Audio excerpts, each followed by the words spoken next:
Coffee lover ka ba? Yung tipong hindi kumpleto ang araw mo kapag hindi ka nakakainom ng kape?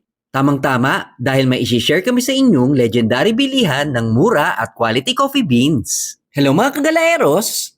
Dito sa Cafe Kabuhayan ay nagbebenta sila ng iba't ibang klase ng coffee beans. At kung coffee lover ka, siguradong matutuwa ka sa tindahan nila dahil ang dami mong pwedeng pagpilian, mapa-classic man or flavored coffee beans. Bukod sa mura at quality ang mga beans nila, ay nakakatulong din sila sa mga local farmers natin. Dahil locally sourced lahat ng coffee beans na binibenta nila from Batangas, Sultan Kudarat at Mountain Province. Taong 1945 nang simulang i-manage ng lolo at lola ni Sir Chester de la Paz ang Cafe Kabuhayan at naging family business na nga nila ito kalaunan. Pinagpatuloy naman ni Sir Chester ang pagmamanage taong 2002. Kahit nga nakailang lipat na ng stall from old to new Quinta Market ay binabalik-balikan at dinadayo ang kanilang mga coffee beans. Sinisiguro din kasi nilang laging nasa tama ang timbang at purong coffee beans ang mabibili nyo sa kanila. Kung gusto nyong itry yung mga coffee beans nila for personal consumption, isa ang Premium Arabica sa recommended ni Sir Chester. Okay daw to for hot and iced. Kung pang business naman, pwede nyong itry yung House Blend Arabica, medium and dark. Okay daw to for iced coffee. At kung wala naman kayong coffee grinder, pwede nyong ipagrind sa kanila at no extra cost. Pero for best taste of coffee, recommended ni Sir Chester na whole coffee beans ang bilhin at kayo na lang ang mag-grind.